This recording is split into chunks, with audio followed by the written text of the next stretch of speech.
Assalamualaikum warahmatullahi wabarakatuh. Halo teman-teman, jumpa lagi di Aryan M Channel. Buat teman-teman yang klik video ini, saya harapkan mudah-mudahan teman-teman masih dalam kondisi sehat walafiat. Baik, di kesempatan kali ini saya akan ajak teman-teman untuk melihat sebuah video. Sengaja saya ambil dari miliknya Trend Publika dengan judulnya berbahasa Indonesia. Jenderal asing ini bikin malu Malaysia. Oke, kira-kira bagaimana pembahasannya, apa yang dibahas, seperti apa, kita akan coba lihat. Tapi sebelumnya teman-teman silakan ya klik like dan subscribe. Oke, kita ke videonya.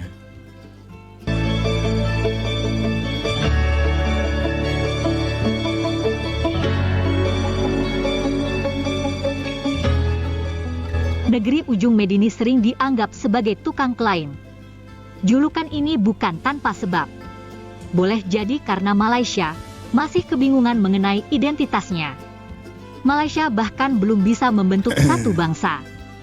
Yang ada adalah bangsa Melayu, Cina, India dan sebagainya.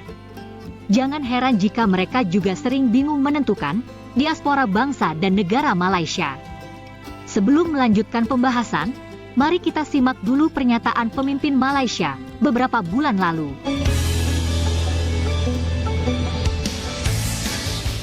Malah dengan wujudnya diaspora Malaysia di Sri Lanka, Surinam, Afrika Selatan, Madagaskar, Surinam, Afrika Selatan, Madagaskar, dan beberapa bahagian lain dunia, bahasa Melayu berpotensi besar diangkat sebagai salah satu bahasa dunia.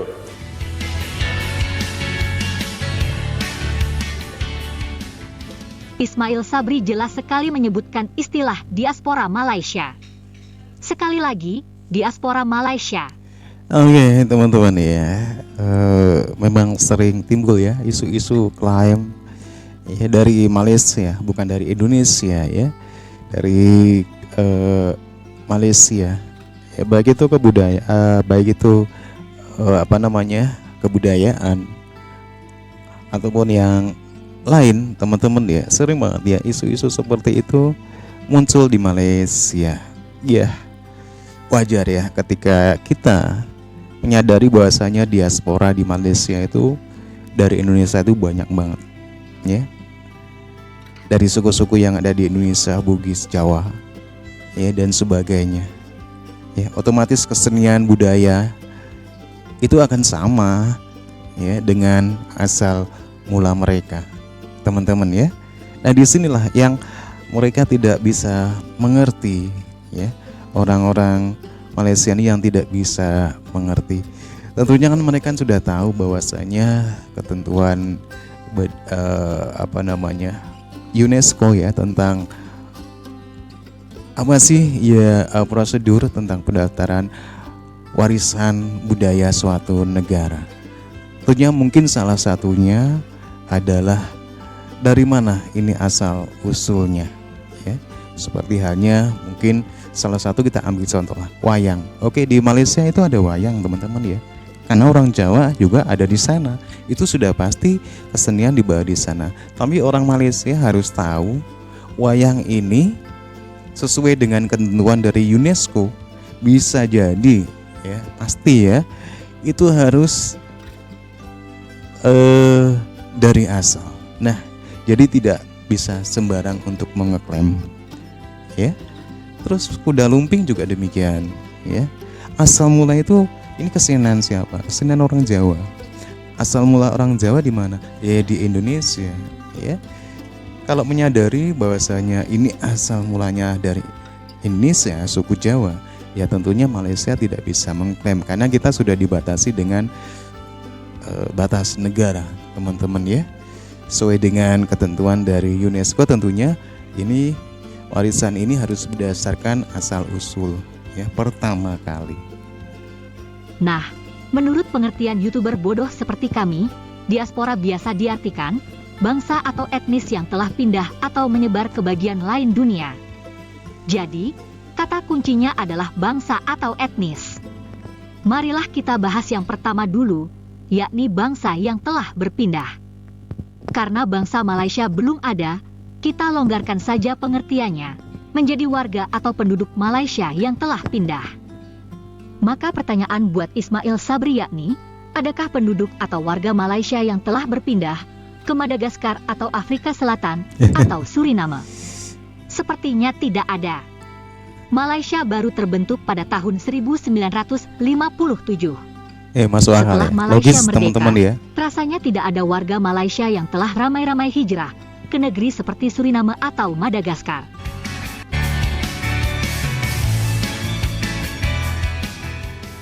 Selanjutnya, kita cek dalam pengertian kedua, yakni etnis.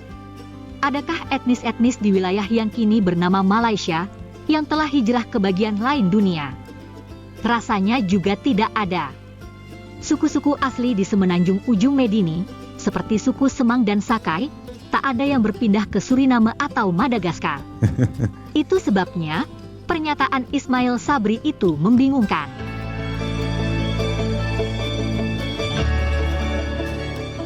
Saya setuju teman-teman ya. Ketika kita mendengar pernyataan itu, emang serasa membingungkan teman-teman ya.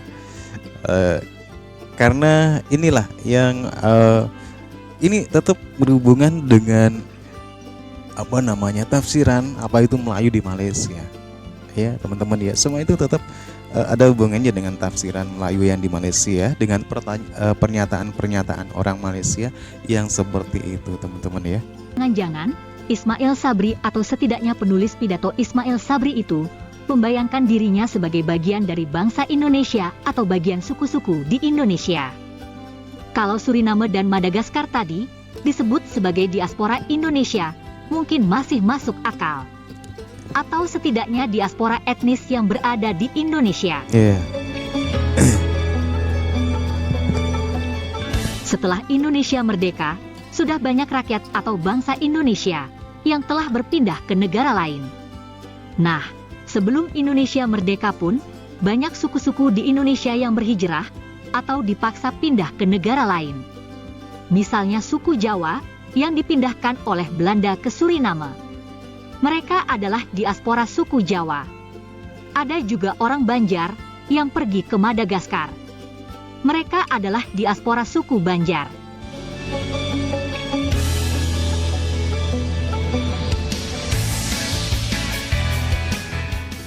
Begitu pula suku-suku yang lain di Indonesia seperti Minang, Bugis, dan Melayu.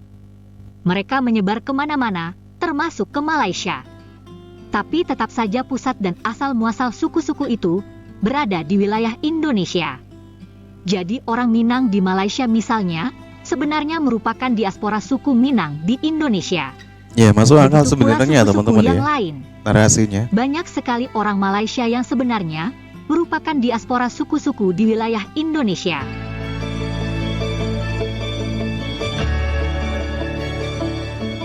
Kebingungan Sabri tadi, mungkin karena orang Malaysia tidak mau menerima kenyataan bahwa mereka sebetulnya hanya orang-orang pindahan dari tempat lain. Sebagian besar mereka adalah pindahan dari suku-suku di wilayah Indonesia. Iya, bisa orang jadi. Malaysia merasa seolah menjadi pusat peradaban Nusantara, padahal cuma pinggiran, hanya serpihan Nusantara. Mereka merasa sebagai pusat Melayu, sok paling Melayu. Padahal, mereka hanya Melayu pinggiran, Melayu pindahan dari wilayah Indonesia.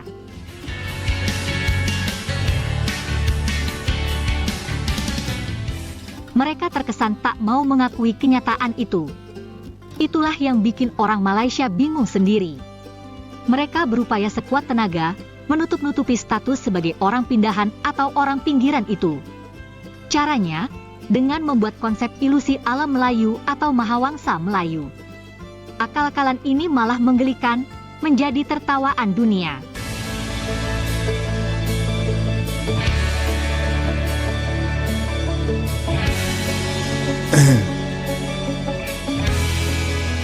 Nah, berikut ini hanyalah satu bukti bahwa orang Madagaskar pun mengaku sebagai keturunan suku di Indonesia.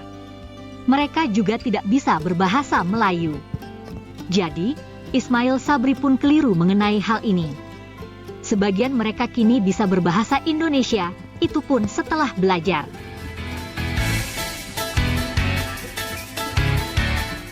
Terus saat ini saya tengah bersama dengan orang top Republik Madagaskar, Tantowi Ayah ini ya. Jenderal Richard Ratutonderina, Menteri Pertahanan dan merangkap Oh, Menteri sekarang Pertahanan. ini sebagai Menteri Luar Negeri Republik Madagaskar. Oh, luar negeri, saudara. Gila kan jabatannya. Tapi yang lebih gila lagi, Bapak ini berbahasa Indonesia. Ya, selamat pagi Pak. Pagi Pak. Pagi Pak Jenderal. Pak Jenderal, mengapa bisa berbahasa Indonesia demikian bagus Pak Jenderal? Pagi Pak. Saya ini Pak, alumninya Sesko Angkatan Darat di Pernah itu Di Bandung Pak ya? di Bandung Pak. Pernah itu pendidikan di Sesko. Oh, pernah sekolah di Bandung juga. Di Lemhanas Republik Indonesia. Tahun 2005. 2002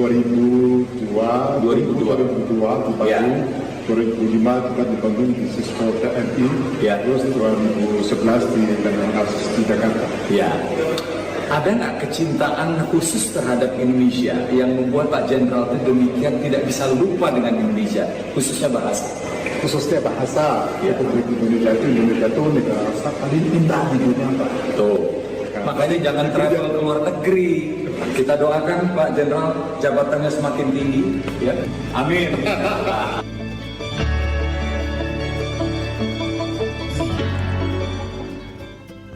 Hubungan Indonesia dan Madagaskar memang cukup baik. Karena itulah, Jenderal Richard juga diundang ke acara G20 beberapa waktu lalu. Yang mendalam kami sampaikan kepada Yang Mulia Presiden Republik Indonesia atas undangannya pada forum ini dampak perubahan iklim. Sementara kontribusi kami terhadap emisi gas rumah kaca masih tidak signifikan. Itu dalam skala global. Oke teman-teman ya, demikian ya sebuah video tentang yang berjudul berbahasa Indonesia, Jenderal asing ini bikin malu Malaysia. Sebuah video dari Trend Publika ya, dimana dalam video ini dibahas ada beberapa poin ya tentang klaim kebudayaan ya, tentang diaspora ya.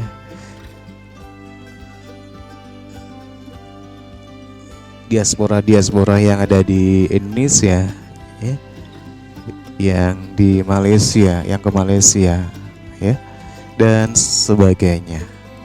Oke teman-teman ya, kalau kita pikir ya sederhana saja ya teman-teman ya, sebenarnya Melayu ini bisa kita ini ya, bisa kita tafsirkan ya, Melayu ini bukan etnik teman-teman ya. Sebenarnya Melayu ini bisa dikatakan garis keturunan ya. Tapi di sini definisi yang ada di Malaysia itu salah teman-teman ya. Dimana definisi itu lebih identik ada Islam ya, berbahasa Melayu, terus mengamalkan ibadah adat budaya Melayu ya. Sementara satu tafsiran lagi di Malaysia itu Melayu itu adalah merupakan satu garis keturunan, di mana di sini ada Melayu Austronesia ya, terus ada Dutro Melayu, terus di sini ada lagi Melanesia, Melayu Melanesia ya kalau nggak salah itu ya. Nah disinilah ya yang menjadi permasalahannya adalah sementara Malaysia menjadikan konsep ini tapi dengan definisi yang salah teman-teman ya. Apa itu definisinya? Melayu itu Islam, Melayu itu harus berbahasa Melayu, dan Melayu itu harus mengamalkan adat budaya Melayu. Nah disinilah sebenarnya teman-teman ya. Oke teman-teman ya, demikian ya.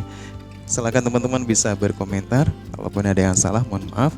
Dan terima kasih, sampai jumpa lagi di video berikutnya.